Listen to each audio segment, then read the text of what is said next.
Je vais t'en rejoindre. Attention, la prochaine conférence, Vanessa et Jean-Loup vont vous parler du droit et de la cybersécurité.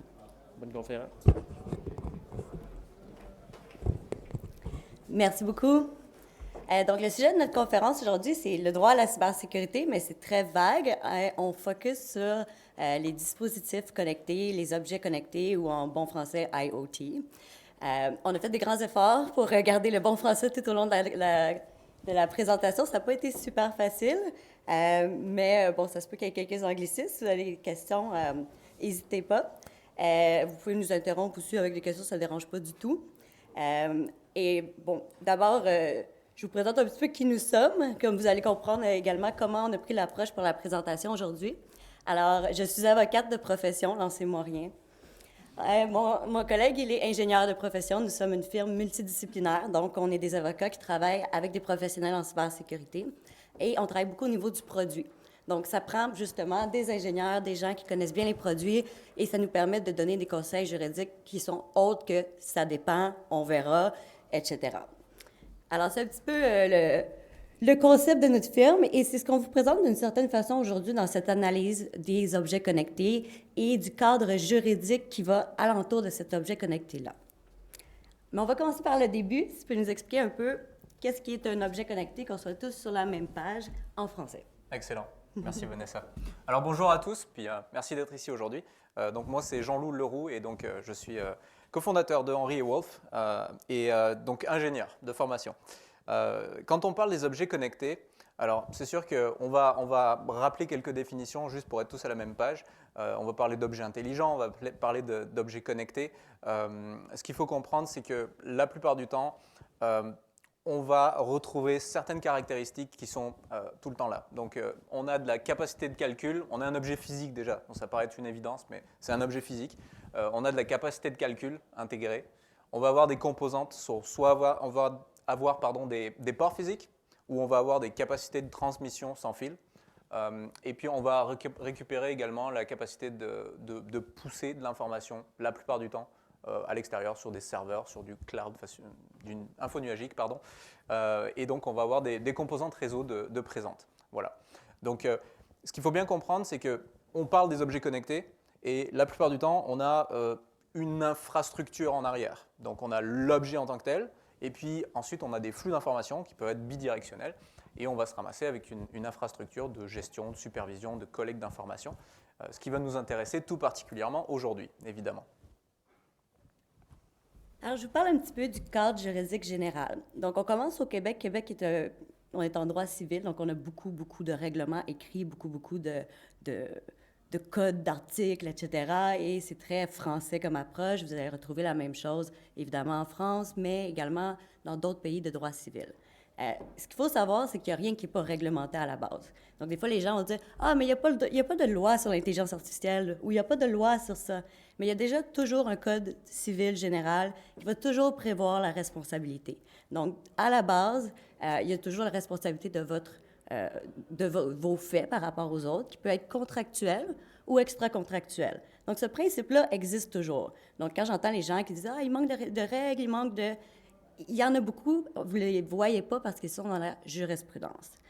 Donc, il faut savoir qu'il y a un cadre général, mais ce qui est intéressant, c'est qu'il y a effectivement des lois spécifiques aux objets connectés qui sont adoptées à travers le monde. Pour l'instant, on n'en a pas au Canada. Par contre, aux États-Unis, on en a une en Californie, on en a une en Oregon, et on a également le IoT Cybersecurity Improvement Act of 2020, qui est au niveau fédéral et donc qui s'applique aux entités fédérales et qui demande un certain niveau de sécurité pour les objets connectés. Ce qui est intéressant, et on l'a vu dans le passé avec NIST, le National Institute of Standard and Technology, quand il y a un standard qui passe pour les entités fédérales, ça touche éventuellement à peu près 20 des compagnies des États-Unis. C'est parce que tout le monde travaille de loin ou de proche avec quelqu'un qui travaille, avec quelqu'un qui travaille, avec quelqu'un qui travaille, avec l'entité fédérale. Et là, on a une chaîne de contrats qui fait en sorte qu'il y a plusieurs entités qui vont devoir suivre la même norme. Et on l'a vu aussi là, en Europe avec la protection des renseignements personnels, le fameux GDPR. Là, je dis que je ne dirais pas d'anglicisme. Alors, le RGPD. Donc, dans le RGPD, il y a des obligations pour les contrats. Alors, quand vous voyez les amendes, c'est vraiment, comme on dit, la pointe de l'iceberg parce que, d'une certaine façon, on a une chaîne de contrats derrière ça, puis ça se ramasse partout dans le monde parce qu'il y a des données qui sont traitées en dehors de l'Europe. Alors, c'est un impact qui est quand même significatif. Il y a d'autres pays qui ont fait des choses, on n'en parle pas beaucoup parce qu'on est très centré sur ce qui se passe sur les États-Unis, mais il y a Singapour qui a été très, très sévère par rapport à la sécurité des objets connectés. Il y a également beaucoup de normes qui sont sorties, par exemple, en Angleterre. Il y a des normes qui ont été adoptées également. Donc, d'une certaine façon, on est un petit peu derrière au Canada, puis au Québec. On n'a pas nécessairement de normes qui est à nous. Par contre, on peut toujours se référer aux normes qui ont été publiées par des nombreux autres gouvernements et des instituts techniques comme le NIST. Et là, je vais vous parler un petit peu plus de domaines de droit différents tout au cours de la présentation. Parce qu'on comprend, il y a des lois, puis il faut que ce soit sécuritaire. Mais en plus de ça, il y a également des impacts juridiques par rapport à certaines utilisations des objets connectés. Puis on va voir qu'il y a différents types d'objets connectés qui vont aller chercher différentes lois. Donc, par exemple, ça c'est l'évidence même, quand on parle d'objets connectés pour les consommateurs, on va tomber en droit de la consommation. Donc, il y a des règles de droit qui sont complètement différentes par rapport au droit de la consommation que par rapport à une utilisation qui va être plus commerciale. Alors, on va voir les différentes utilisations et comment il peut y avoir des soucis juridiques différents. Et là, on parle du point de vue du manufacturier ou du développeur ou du point de vue de la personne qui est derrière le produit. Qu'est-ce qu'elle doit savoir? Parce qu'en fait, on veut se protéger ultimement. Hein, vous avez vu qu'il y a eu des poursuites contre l'ancien responsable de la sécurité de Uber. Évidemment, les gens commencent à s'inquiéter par rapport à leurs responsabilités personnelles lorsqu'ils sont impliqués soit dans une start-up, soit ils sont impliqués dans la création de produits. Donc, effectivement, les gens ont des questions et c'est là qu'on va vouloir vous outiller aujourd'hui avec différentes perspectives. Merci Vanessa. Alors, je pense qu'on a bien mis la table par rapport à, disons, toute le grand écosystème au niveau juridique qui dépend grandement des cas d'utilisation. On va rentrer ensemble dans le détail, dans ces cas d'utilisation. Mais peut-être avant, je peux vous parler un petit peu du stack en bon français. Quand on regarde le IoT, on retrouve systématiquement des composants qui sont très similaires. Déjà, on parle d'un objet physique, donc on a une couche physique avec différents types de capteurs suivant le type d'application, évidemment. On va retrouver des composantes donc de micrologiciels, de firmware qui sont embarqués dans ces composants électroniques la plupart du temps. Donc on va parler de microcontrôleurs, des choses comme ça. Si vous avez déjà si vous avez côtoyé du prototypage des boards Arduino ou des choses comme ça, ça doit vous parler. Donc la plupart du temps, on commence avec ce type de matériel-là, et puis ensuite on industrialise petit à petit. On va retrouver donc des capacités de calcul, des capacités de traitement du signal, et puis les fameuses capacités de stockage et ensuite d'envoi de l'information. Quand on va parler d'envoi de l'information, il y a une myriade de cas d'utilisation, évidemment. Donc, quand on est en train de parler d'un objet connecté qu'on a à la maison, dans son salon, ce n'est pas la même chose que quand on parle de quelque chose qui va se brancher sur un camion dans le secteur minier, par exemple.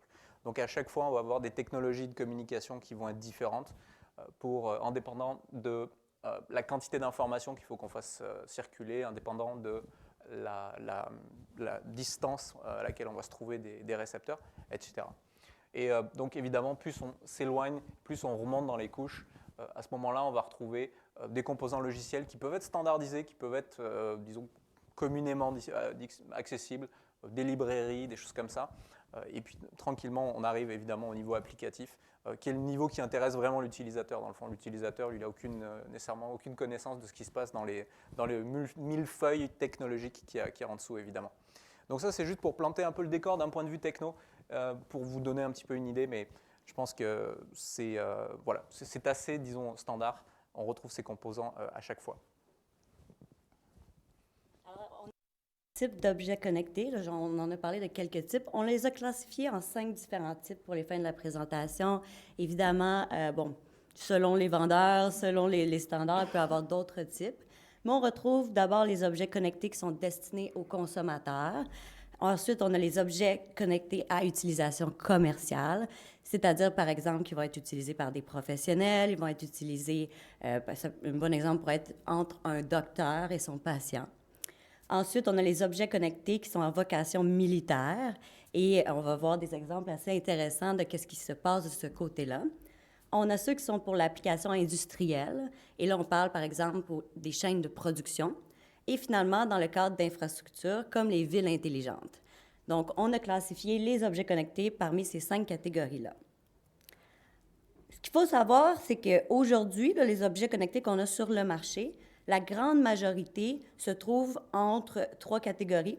Donc, dans la ville intelligente, on a à peu près 26 des objets connectés sur le marché qui se trouvent dans cette catégorie-là. 24 se trouvent dans la catégorie de la santé connectée et 20 dans les maisons intelligentes. Alors, vous voyez qu'on est quand même dans les maisons. Donc, on parle déjà de collecte de données sur des consommateurs dans leurs maisons privées. Ensuite, on a également du côté de la santé, parle encore de renseignements qui pourraient être très sensibles également. Et dans la ville intelligente, on va voir que c'est la combinaison de tous ces renseignements-là qui fait en sorte qu'on a un écosystème qui peut être très informatif sur les individus. Ensuite, à 14 on a les dispositifs portatifs. Donc, par exemple, je vais utiliser un anglicisme, les wearables. Donc, par exemple, la montre intelligente, etc., qui vient juste après. Et puis, on voit là, que dans les véhicules connectés, ça commence à grandir de plus en plus. Et effectivement, une grande partie de ma pratique maintenant est par rapport aux véhicules et qu'est-ce qu'ils vont collecter comme données. Et ce sont des quantités qui sont assez phénoménales. Alors, on commence avec l'utilisation par les consommateurs. C'est celle qu'on connaît le plus, qu'on est le plus familier. Hein? Donc, on est tous un consommateur. Qu'est-ce qui est un consommateur? Un consommateur, c'est une personne qui achète pour ses fins personnelles. Donc, pour son ménage, comme on dit en droit que personne ne comprend, là, mais pour sa famille. Quelqu'un qui utilise ça pour un loisir, par exemple, mais pas pour une fin professionnelle. Donc, même si moi, je suis un docteur et que j'achète des IoT dans le cadre de ma pratique, même si je pratique seule, je ne suis pas un consommateur à ce moment-là. Ce qui est intéressant, c'est que les consommateurs ont été très, très rapides à adopter les objets connectés. C'est-à-dire que ça fait déjà depuis 2008 qu'il y a plus d'objets connectés qu'il y a de personnes connectées à l'Internet. En 3 ans, le nombre de dispositifs portables connectés a plus de doublé dans les 3 dernières années. En 2016, c'était 325 millions, et là, on est à 722 millions en 2019 d'objets connectés. Ensuite, on prévoit là, que d'ici la fin de décembre 2022, on en aurait plus qu'1 milliard. Et c'est un marché, évidemment, qui vaut quand même beaucoup d'argent avec le nombre d'objets qui sont connectés en ce moment. On est à presque 75 milliards de valeur pour ce marché-là. Et là, ce qui est drôle, c'est que les consommateurs ont vraiment adopté ça rapidement, mais il y a eu plusieurs incidents. Et bon, l'exemple canadien, qu'on connaît tous très bien, une compagnie canadienne qui s'appelle WeVibe, qui a été poursuivie aux États-Unis pour ses collectes personnelles. En fait, comment ça fonctionne, c'est que le dispositif est connecté à une application mobile. Donc, l'utilisateur ou son partenaire doit absolument avoir l'application mobile. Et là, ça collecte le type de vibration, l'heure de la vibration et la durée de la vibration.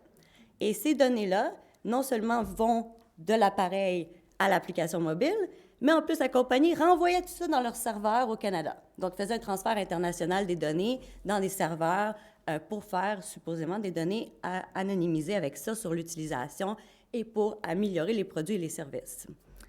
Donc, phrase très classique que les avocats aiment beaucoup également.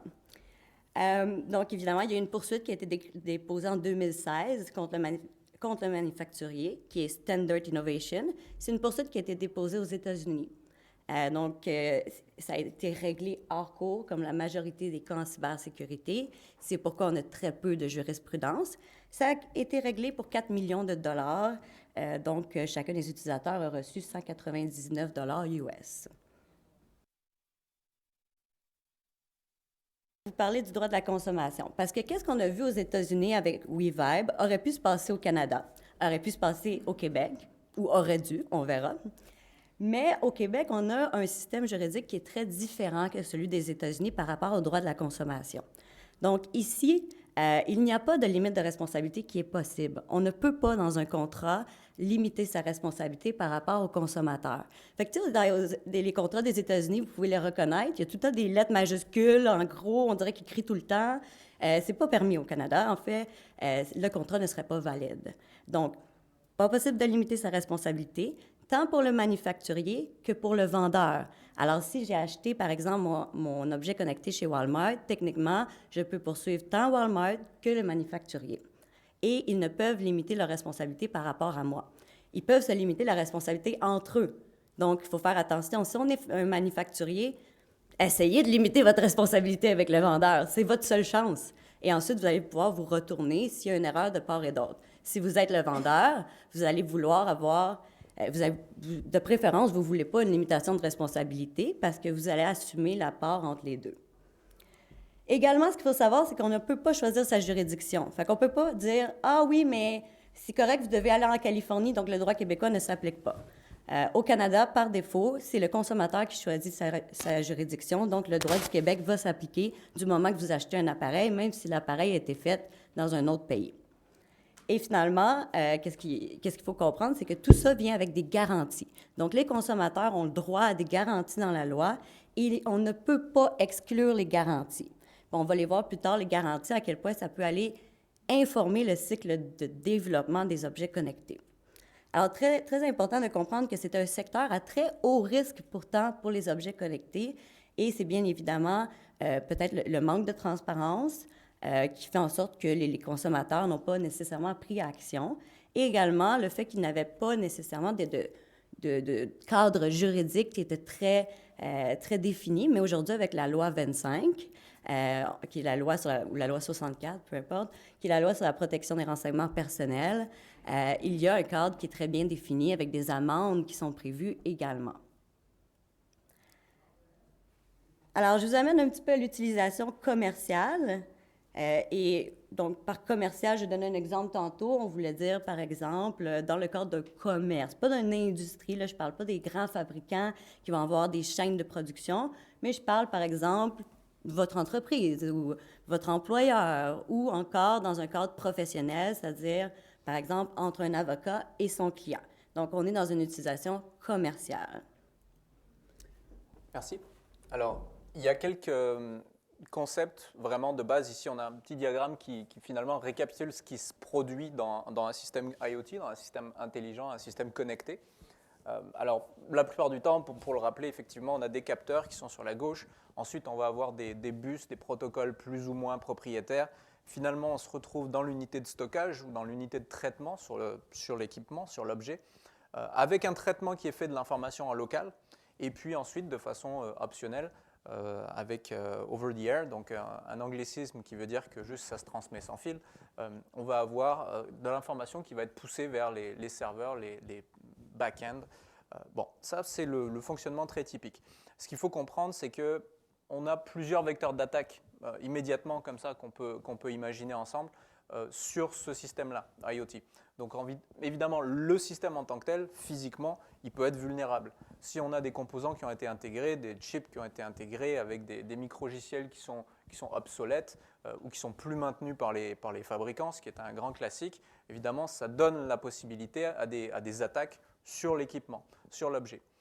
On peut avoir le grand classique aussi, je pense que tout le monde ça va rappeler des choses, des serveurs web, des consoles de gestion qui sont là, qui sont ouvertes, qui sont très mal protégées quand elles sont protégées. Évidemment, ça c'est donc sur la machine. Ensuite, on a les interfaces sans fil. Quand on va pousser de l'information depuis l'objet connecté vers les serveurs, vers le système de gestion, ça peut être incluant votre téléphone par exemple. Là, on peut avoir le protocole en tant que tel, qui est le protocole de transmission sans fil, qui peut être un Zigbee, un Bluetooth, différents types de choses, qui sont mal protégés aussi. Donc on a des vecteurs d'attaque à ce niveau-là également. Et puis on ne va même pas rentrer dans le détail de tous les vecteurs d'attaque possibles sur l'infrastructure qui est en arrière, puisque là on tombe dans les vecteurs d'attaque classiques sur de l'infrastructure web ou de l'infrastructure, disons, infonuagique. Et donc ça, c'est hors scope pour cette présentation. Mais évidemment, il y a tout un tas d'attaques à ce niveau-là. Et donc, ce qu'il faut comprendre, c'est que dès la conception de ces systèmes-là, c'est quelque chose sur lequel on va revenir plus tard, on peut se demander, est-ce que j'ai réellement besoin de collecter toute cette information-là? Qu'est-ce que je vais en faire sur la machine? À quel niveau je vais stocker mon information? Est-ce que c'est quelque chose qui doit rester sur mon équipement en local? Est-ce que c'est quelque chose réellement que j'ai un intérêt à pousser vers mon back-end en arrière, dans le cloud? Donc ça, c'est des questions que vraiment, en tant qu'ingénieur, en tant que concepteur de système, on doit de plus en plus se poser pour être capable d'être en conformité avec les différents cadres juridiques.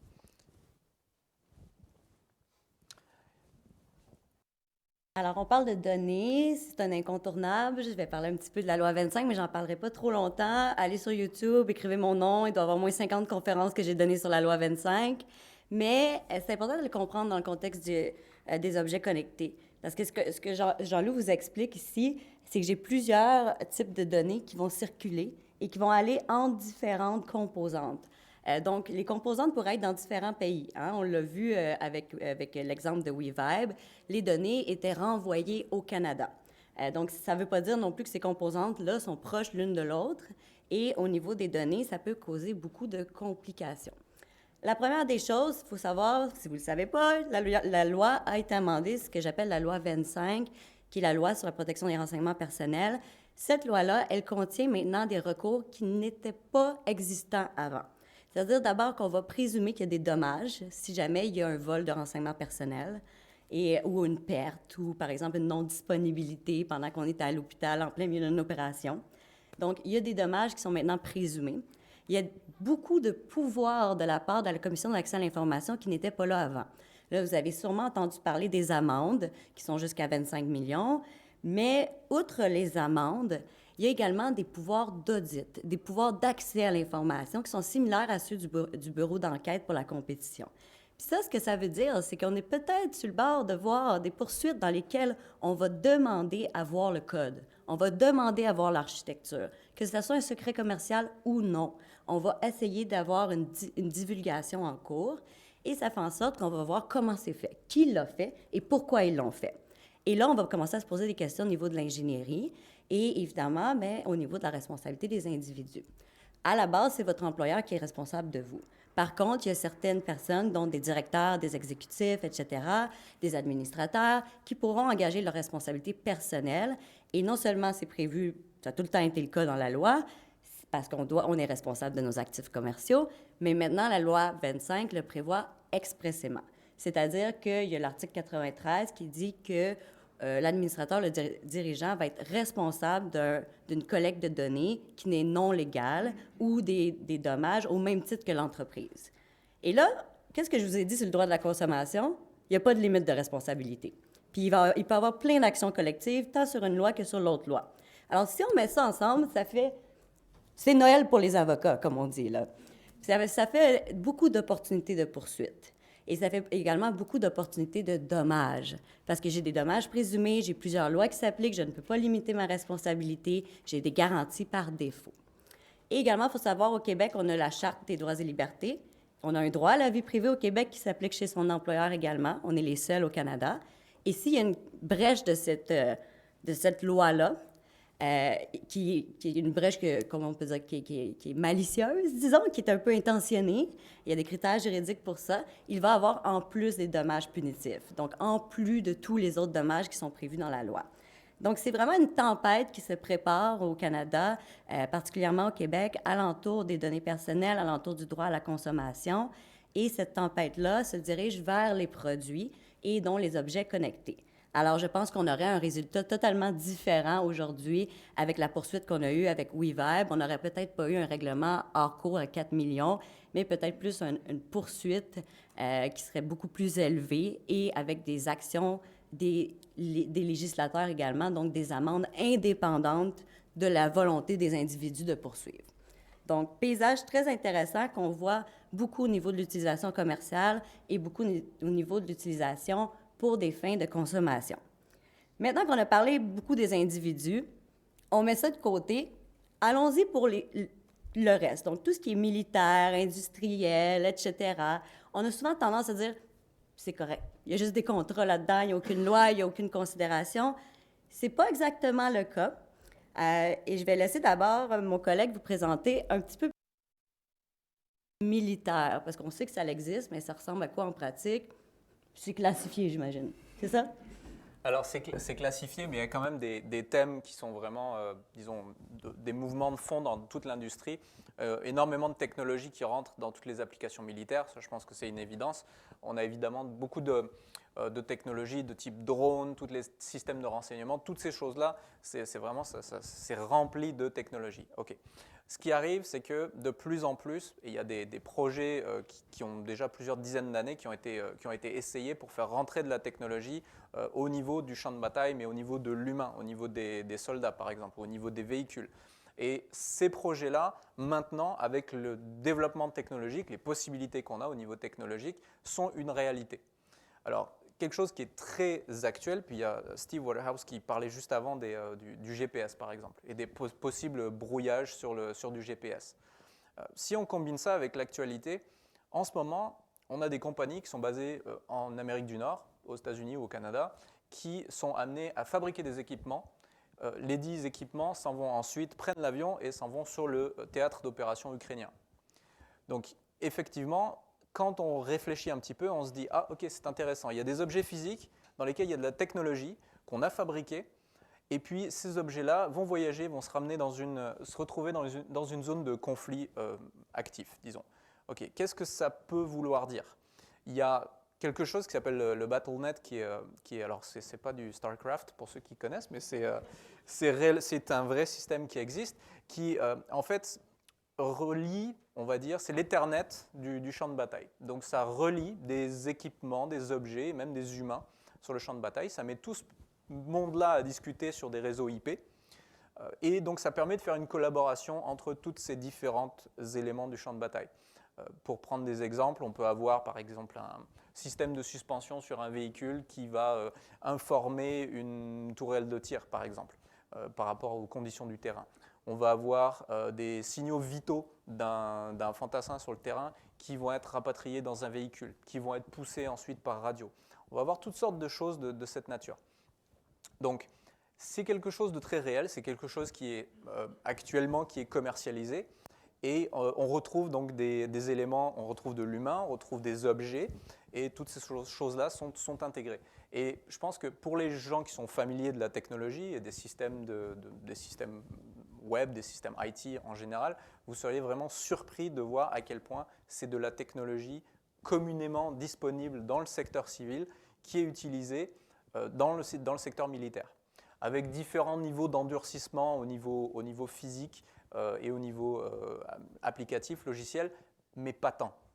Donc il y a de l'endurcissement qui est réalisé aussi au niveau des systèmes, par exemple, de chiffrement pour protéger les communications, mais au niveau des véhicules, pour prendre un exemple, on a toutes sortes de systèmes IT, TI qui sont à l'intérieur. On a quelqu'un qui se balade sur le champ de bataille avec un laptop pour aller faire des diagnostics sur les différents véhicules. Ok, mais qu'est-ce qui se passe si jamais on a par exemple le sous-traitant qui s'occupe de cette application de maintenance des calculateurs sur les moteurs, par exemple. Qu'est-ce qui se passe si lui, il a un intérêt dans le conflit ukrainien, par exemple? Est-ce qu'il aura intérêt à pousser un certain code sur les calculateurs de véhicules qui vont se retrouver dans les prochaines semaines, qui vont être envoyés sur le théâtre ukrainien? Ça, c'est des vecteurs, c'est des scénarios de risque, c'est des scénarios d'attaque qui sont tout à fait pertinents et qui sont tout à fait actuels, dû au fait de toute l'informatisation, on va dire, de ces différents objets-là. Puis en fait, Jean-Luc, tu mets vraiment bien la table à la prochaine discussion. C'est qu'est-ce qui se passe quand on commence à vendre des objets connectés à une industrie militaire, hein? D'abord, la première des choses qu'il faut savoir, c'est qu'il y a des niveaux de classification de l'information au niveau du gouvernement fédéral. Donc, c'est de très classifié à plus classifié. Et pour se rendre là, il faut passer à travers des certifications en tant qu'entreprise. Et si vous devez avoir accès au site en question, par exemple pour installer vos objets physiques, dans ce cas-là, il faudra également passer une autre certification pour ceci. Donc, d'abord, ce qu'il faut savoir, c'est qu'au niveau fédéral, il y a quand même du contrôle sur ces informations-là. Ce n'est pas n'importe qui peut être un manufacturier. Par contre, les guides de sécurité, pour les avoir revus, sont pas très élaborés et comme on n'a pas de normes sur les objets connectés, il n'y a pas nécessairement de normes non plus sur comment on va faire l'évaluation d'un fournisseur par rapport à son objet connecté. Ça, c'est la réalité. Mais en pratique, il faut savoir qu'en tant que manufacturier ou en tant que personne impliquée dans le développement, il faut savoir que c'est très probable que ça va venir. Et c'est très probable qu'on va avoir des attentes vraiment spécifiques pour les gens qui développent des objets connectés pour des fins militaires. Et ça m'amène également au contrôle des exportations. Lorsqu'on a une technologie qu'on appelle dual use, c'est-à-dire une technologie qui peut être utilisée tant par le civil que le militaire, dans bien des pays, il faut avoir une licence pour pouvoir le sortir du pays. Donc, c'est le cas aux États-Unis. Il y a quelque chose qui s'appelle le ECCN Classification et vous allez devoir classifier chacune des composantes de votre produit selon la classification du gouvernement des États-Unis. Et cette classification-là va déterminer quel genre de licence vous pouvez avoir. La raison est fort simple. Si la technologie peut être utilisée par le militaire, ils ne veulent pas que ça se ramasse chez des ennemis. Donc, ils ne vont pas vous permettre de vendre la technologie dans des pays qu'ils considèrent n'étant pas des pays qui devraient avoir accès à cette technologie-là. Et dans certains cas, quand on parle d'une technologie strictement militaire, elle ne pourra pas être exportée. Donc, il faut, dans notre stratégie de vente par rapport aux objets connectés et également dans notre stratégie d'entreprise, il faut considérer les conséquences de travailler avec une industrie militaire. Ça peut également limiter votre produit dans d'autres marchés. Et ça peut faire en sorte, comme Jean-Loup l'a mentionné, que votre produit va être exposé à des scénarios de risque de sécurité nationale et donc à des acteurs étatiques qui ont des moyens beaucoup plus... qui ont beaucoup de moyens pour essayer de vous attaquer et peut-être beaucoup de volonté aussi pour faire des attaques persistantes. Donc, ça fait en sorte qu'on risque également de se faire poursuivre par le gouvernement fédéral si jamais on leur a donné un objet connecté qui n'était pas sécuritaire. Et c'est une situation qui peut être très, très difficile à vivre pour une compagnie. Donc, quand on vend un produit dans une industrie militaire, il faut vraiment y aller avec les yeux grands ouverts. Alors, on va vous parler un petit peu d'autres scénarios d'utilisation, d'autres cas d'utilisation dans le domaine industriel. Donc, quand on parle du domaine industriel, là, je vais faire un focus plus spécifique sur ce qu'on appelle l'usine 4.0 ou l'industrie 4.0. Alors, c'est sûr que comme beaucoup de mots de ce type-là, il y a un vernis marketing, on va dire, à parler d'usine 4.0. En gros, ça veut dire qu'on va retrouver donc des capteurs, des technologies connectées. On va retrouver des technologies nouvelles. Donc, par exemple, un technicien qui va vouloir faire un diagnostic sur une turbine d'avion, il va utiliser des lunettes et il va utiliser de la réalité augmentée pour faire son diagnostic sur des systèmes complexes. Donc, il va avoir en surimpression sur sa visière, il va avoir des informations additionnelles, donc de la réalité augmentée. On va lui montrer des chemins de câbles, on va lui dire quelle vanne aller modifier sur l'équipement. Donc, tout ça, c'est des choses qui font partie de ce qu'on appelle l'usine 4.0. Et donc, on peut imaginer effectivement que quand on est une business, quand on est une entreprise ou qu'on fait du manufacturier et qu'on intègre de plus en plus de ces systèmes-là. Donc, on a des moteurs, des groupes électrogènes, des chaînes de fabrication qui intègrent des technologies intelligentes et des technologies connectées. La plupart du temps, si ces technologies sont là, c'est qu'on nous les a vendues pour disons, améliorer la production ou par exemple abaisser les coûts de maintenance des équipements. Donc il y a un intérêt d'affaires à avoir ces technologies-là, mais évidemment en arrière, en filigrane, il y a aussi des nouveaux risques que ça introduit. Et quand on va expliquer à un comité de direction qu'une attaque sur la chaîne de production va immobiliser la chaîne de production et va coûter peut-être, je ne sais pas, 15 millions par jour de pertes nettes de ne pas pouvoir produire.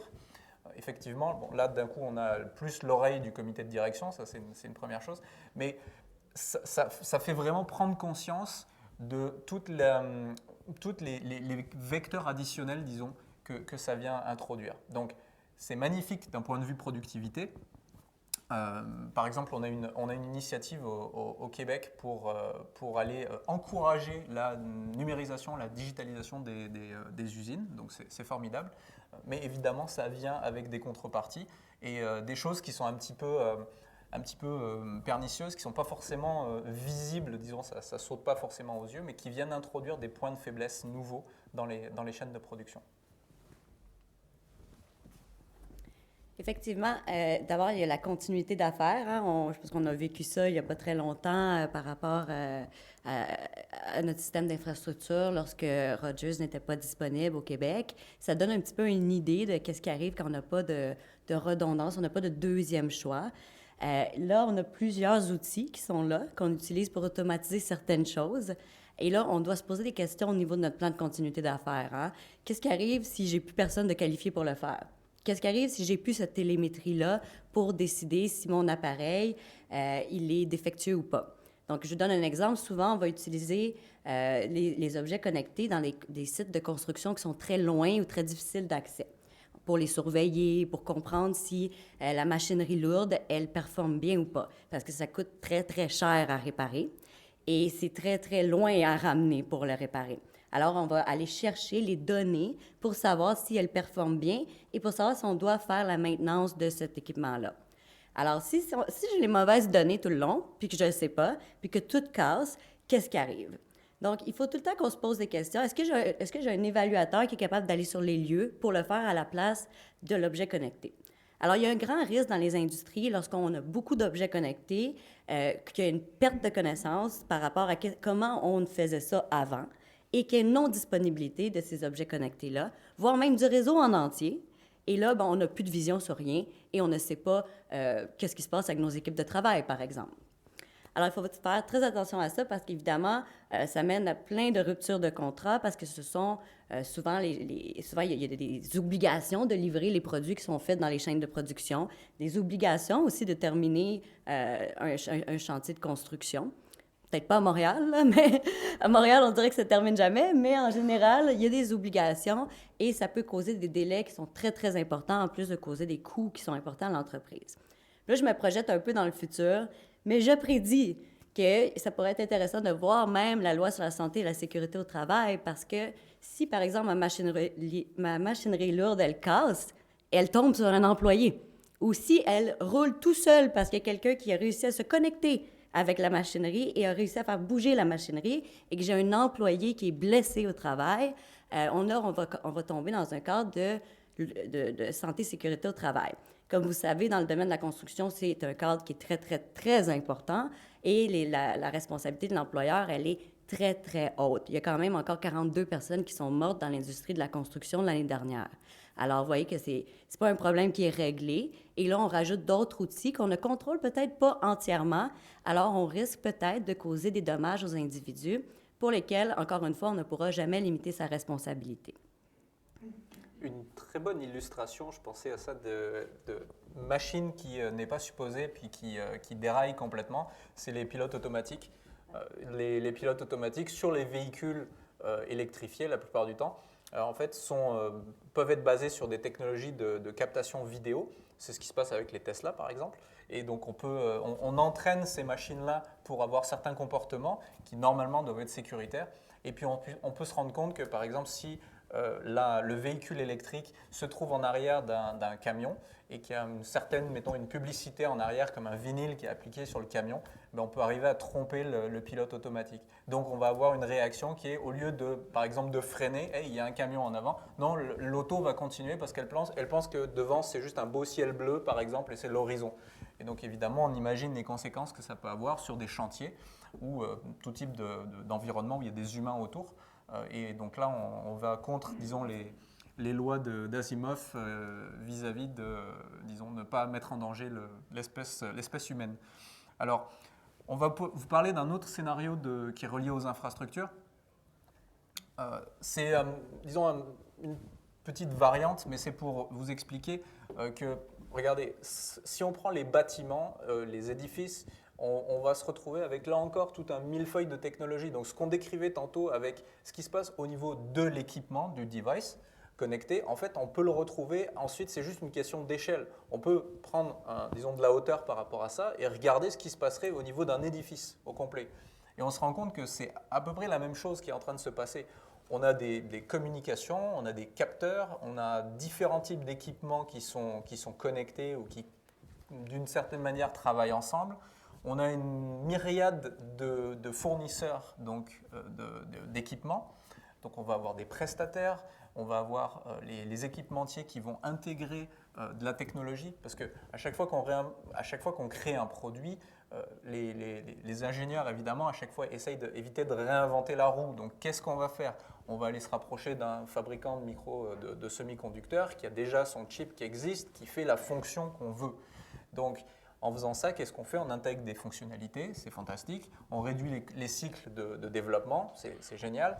Mais aussi, on embarque du code et on embarque de la technologie qui a ses propres vulnérabilités. Voilà. Donc, c'est un effet de zoom où on regarde à une plus grande échelle ici. Et puis, donc, à l'échelle d'un édifice, je ne vais pas passer dans le détail, mais c'est les mêmes constats qu'on peut faire.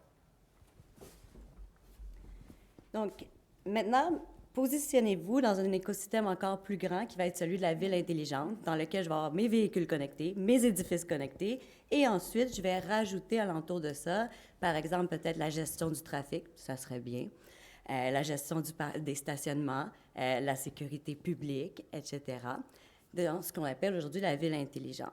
Et là, ça crée évidemment une multitude de risques, dont, évidemment, la gouvernance des données. Numéro 1, il y a beaucoup de renseignements. Ils ne sont peut-être pas tous personnels, mais avec tous les renseignements d'un édifice, peut-être que si je suis un ingénieur en bâtiment et que je suis un acteur malveillant, je vais peut-être trouver une façon d'aller dans l'édifice.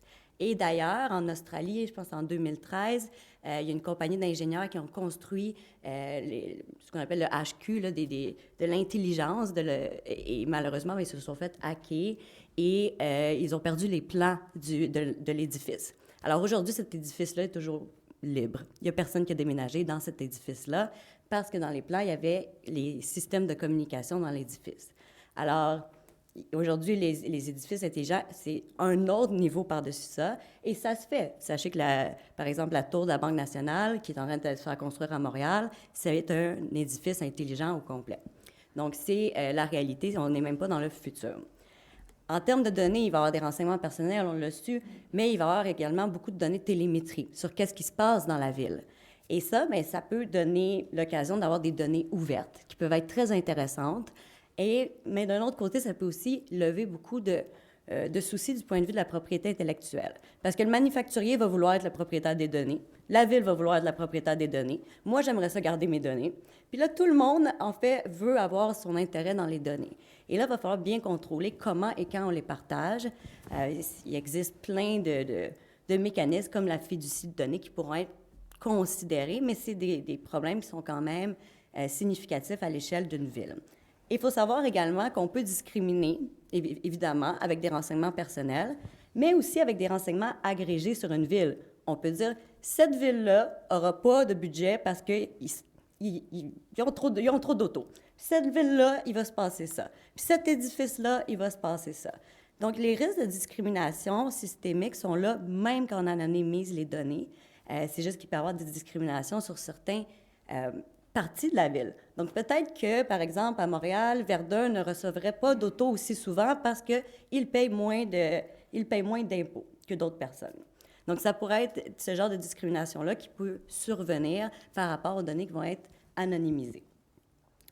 Et là, je vous amène finalement vers la fin de notre présentation, parce que là, j'imagine qu'on a réussi à faire peur à au moins quelques personnes dans quelques industries. Et ce qu'on va faire, c'est qu'on va juste passer vite sur certaines recommandations à garder en tête, que vous connaissez peut-être déjà, mais quand même, c'est quand même important de le comprendre dans le cadre des objets connectés. Alors, c'est sûr qu'on va reparler le cycle de développement.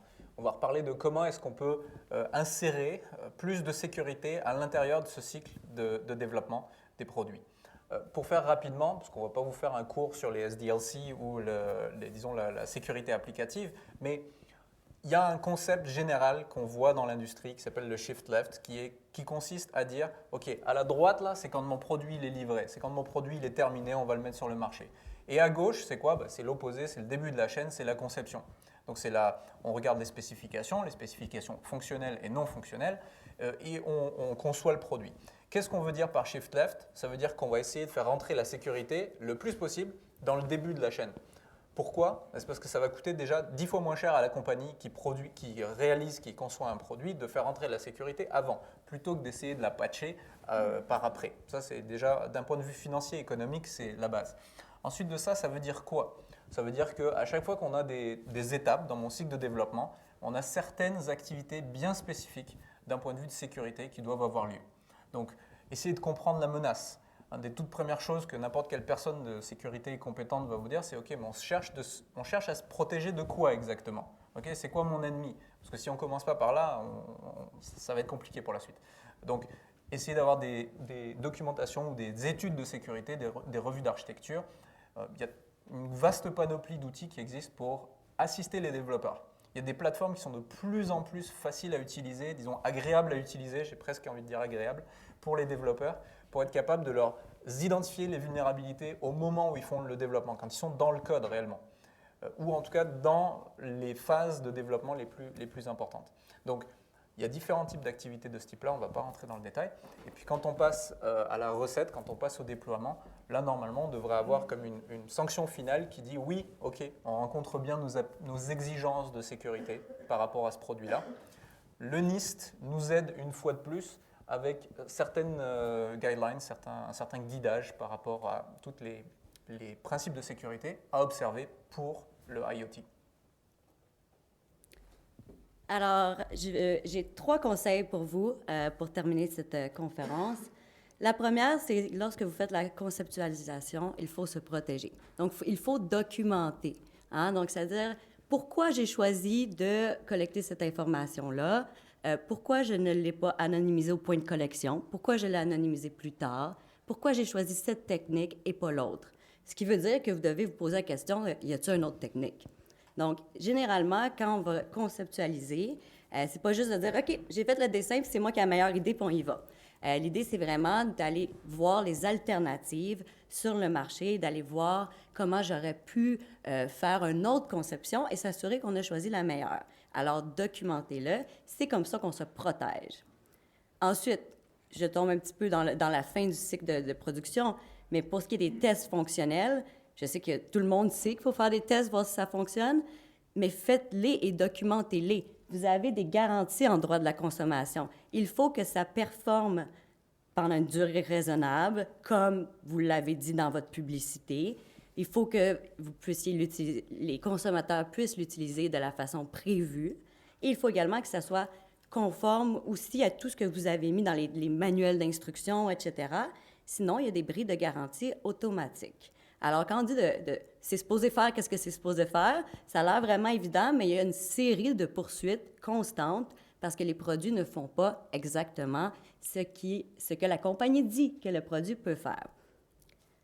Ensuite, évidemment, au niveau des tests de sécurité qu'il faut faire, faites-les, documentez-les, ayez un benchmark, comme on dit, et rappelez-vous qu'il y a des garanties contre les vices cachés également pour les consommateurs. Alors, à quand la prochaine poursuite pour vices cachés en sécurité? On ne le sait pas. Peut-être que je vais donner des idées à quelqu'un, mais effectivement, c'est une possibilité au niveau des produits. Alors, ça fait le tour un des sujets en droit et de la cybersécurité. Donc, vous voyez qu'il y a plusieurs produits et plusieurs domaines à connaître pour être capable d'aider un entrepreneur.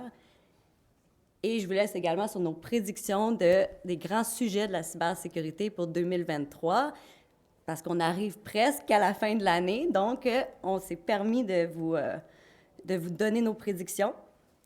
Responsabilité juridique des produits numéro 1, signalement des vulnérabilités et les impacts juridiques du signalement, responsabilité des directeurs et des administrateurs, responsabilité pour les algorithmes également. On a vu le projet de loi C-27 au niveau fédéral, et les données ouvertes et la propriété intellectuelle.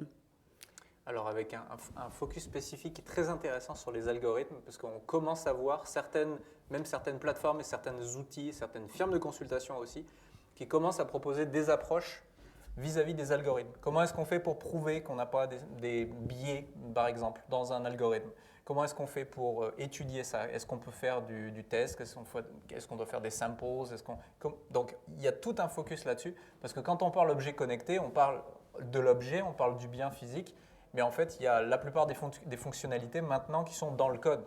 Les évolutions du produit se passent dans le code. L'objet, la plupart du temps, physique n'évolue plus une fois qu'il a été produit. Par contre, l'algorithme, lui, au fil des mises à jour, continue à évoluer. Voilà. Donc, on va vous laisser là-dessus et on serait très heureux de prendre des questions.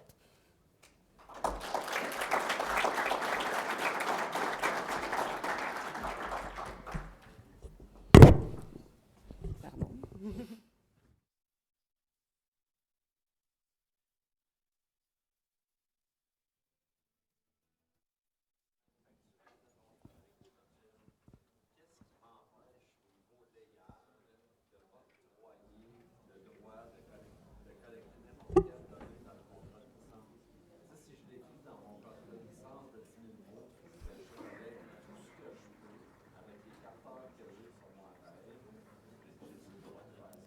Répète la question. Donc, la question, c'est est-ce que j'ai le droit, comme manufacturier, de collecter n'importe quelle donnée et à l'infini, juste parce que je l'écris dans mon contrat? Donc, la loi 25, la loi sur la protection des renseignements personnels, elle dit que non. En fait, le principe, c'est que vous ne devez pas collecter, sauf si vous en avez besoin. Mais ça, c'est juste les renseignements personnels. Ça veut dire que pour le reste, pour tout ce qui est des édifices, pour tout ce qui est des données agrégées, c'est au bon vouloir des parties qui vont négocier le contrat. Alors, du moment que ça sort du cadre de ce qui est un renseignement personnel, et dans certaines provinces au Canada, c'est encore très limité, dont en Ontario, dans ce cas-là, il n'y a pas de limitation et on laisse les compagnies négocier entre elles. La réalité, c'est qu'il y a beaucoup d'écart entre les forces des gens qui négocient.